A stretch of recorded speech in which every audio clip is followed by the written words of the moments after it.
Hi everyone, RogueGold here, and today I wanted to shine a bit of a spotlight on some more hidden and newly released quality of life features on The Division 2. Settings and UI and ease of access is a big part in what can make your gaming experience more enjoyable, and The Division 2 certainly has its fair share of options to be able to customize and set things to your preferences. But it's not always the most obvious, and oftentimes these greatest changes that you can make to customize to your delight are hidden behind some different menus and buttons that you wouldn't see at first glance. So I've made a few of these videos before talking about some of the more hidden features in The Division 2 that you should absolutely take advantage of, and people always seem to say that they help them out a lot and that they really enjoy them. And so in both taking some feedback from those previous videos, and there were some things in there that people said I should have spotlighted that I didn't, and also Year 4 has seen its fair share of quality of life stuff added to the game that people might not yet be aware of, I figured this would be the perfect time to do another installation of this type of video as we head into 2023 and Year 5 for The Division 2. Just know before we dive in that yes, I'm sure a lot of you listening already know the majority of these different things that I'm going to show off on this list here, but do keep in mind that not everybody plays this game for 20 hours a week, not everybody has been playing for years, some people are newer to the game, some people just aren't aware of these things, and who knows, you may pick up something along the way. So sit back, relax, and enjoy. Here are 5 quality of life features in The Division 2 that you absolutely need to know.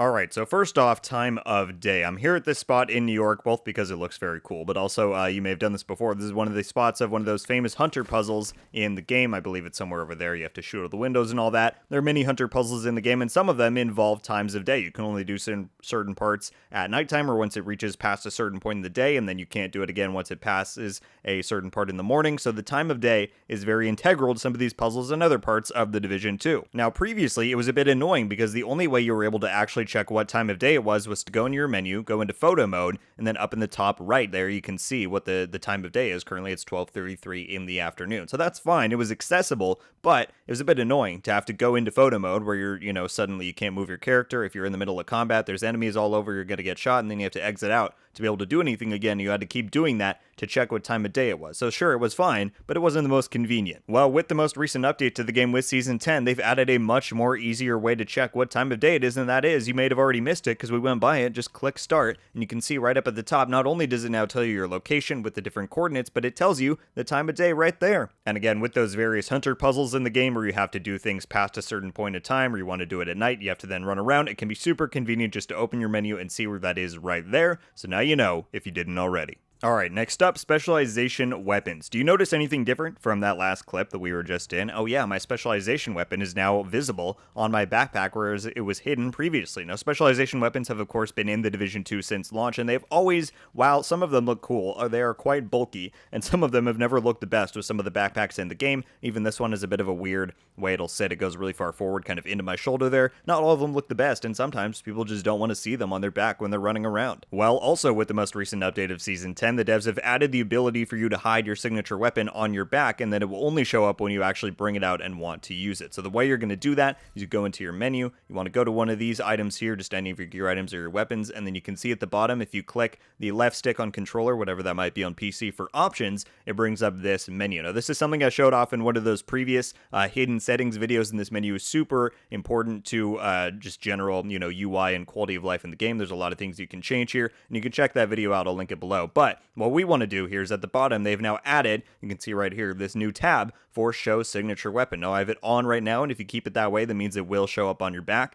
But if you turn that to off, it now means that whatever specialization you're running, it's not going to show up on your back, and it's only going to show up when you actually bring it out, and then you can use it to your delight. So it's a super nice feature. I think it makes, in general, makes character models and backpack models look a lot better, so I certainly run with that a lot. But however you want to run it, you have the option to do it to your delight. Alright, now for this next one, some people are going to say that they absolutely love it, and some people are going to say they don't care for it whatsoever. That's fine, everyone's got their own preferences, but I think it's important to know that it exists either way, and that's that. Did you know that you can make apparel loadouts in The Division 2? Well, if you go into your apparel menu over here, well, let's start here. Of course, you can make your regular loadouts with gear and all that. You can do the exact same thing with apparel. If we go over here, and you press the same button that you would to bring up your loadouts in your regular gear on controller, its left trigger, you have apparel loadouts. And a lot of people I've seen over the years on Reddit or wherever don't know that this exists, so I absolutely wanted to highlight it. I am somebody who likes to customize my character in third-person games quite a lot because you can actually see a lot of them. I think it's cool to do. So you can save, obviously, any different piece there. You can save the different shirts, pants, masks, scarves, whatever you want, and it all saves right here. The only thing it does not save is your individual gear transmogrification options. If you want to change those, you have to change the appearance slot here, and then that saves to your actual gear loadouts. So there is a bit of mixing and matching. If you want to make everything line up correctly, you might have to do some fudging there, but either way, it is very nice that you're able to do apparel loadouts in the game. And like I said, I've seen a lot of people who didn't know that existed, so I thought I would point it out here. Next up, we come to yet another great quality of life addition that was added with Season 10 of The Division 2. It was an update that brought a lot of that stuff to the game, and that is, they made it much, much easier to be able to claim your SHD level bonuses from your Shade Watch. So if we go in here, the Shade levels and Watch were, of course, a feature that was added with the Warlords of New York expansion once you hit level 40, and it's something that allows you to gain different bonuses and stats for your character once you're on the path to 1,000. But once you hit 1,000, every level you gain a scavenging point, which allows you to get different types of materials from this list here. Well, previously, regardless of how many points you had to spend, you can see I have 308 at the top there, your only option was to click A or hold it down for about half a second every single time you wanted to claim one. So if I wanted to claim 100 points worth of ceramics, I had to hold that A button and keep pressing it 100 different times, which is quite taxing. It's quite frustrating. So with Season 10, they've now added the option to make that process much faster. Let's just go down to primer filaments, because why not? And now you can see you have an entire bar that you can go up or down depending on how many you actually want to spend. So you can go up to 50, and it tells you how many points you're going to spend, the amount of value that you're going to get of the different resource. So in this case, I would get 500 primer filaments for spending those 50 points, and you can see that that goes up and down depending on how many I want to do, and it's a super nice feature. And let's just say I want to do 10. Once I do that, I just hold claim, and then I get those 10 points redeemed, and you no longer have to get carpal tunnel spamming your thumb 20 times, 50 times, 100 times on that button. It's a very nice change, so go use it. Alright, and then last up we have what was a very popular request from some of those other videos that I did. People were saying that this is a super useful thing and that I should have included it so that more people could be made aware, and those people were absolutely right. It is a great feature, one that I use myself, and so I wanted to include it here and let everybody know about it, and that is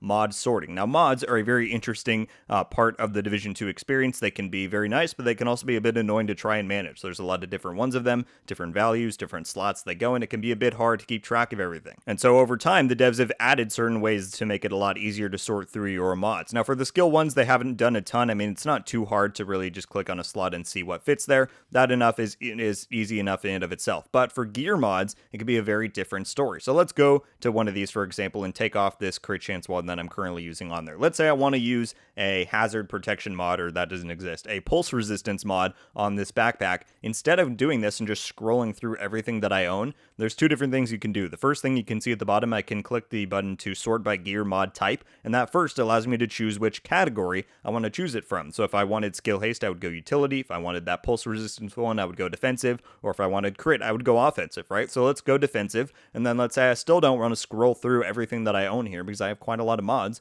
Well, what you can do also is hold down Y, or whatever it would be on PC. Down in the corner, you can see that to bring up the filter options. Now this allows you to actually choose by category type, by different stat that you want to put on there. So you can see I have 4 bleed resistance mods, I have 5 burn, 2 disorient, 2 disrupt, 2 ensnare, and I have those pulse resistance ones down there. If I click on that, then they show up, and I can sort them just like that. It's super convenient. It works for any of these ones, and it's nice because once you choose the gear mod type, like I chose the defensive ones, it automatically filters out any of those other ones that I don't want. So it doesn't show me any of the crit or headshot ones, doesn't show me any skill-based ones, it just does that. But also if you just want to go by filter type, I think you can pull it up if I back out here.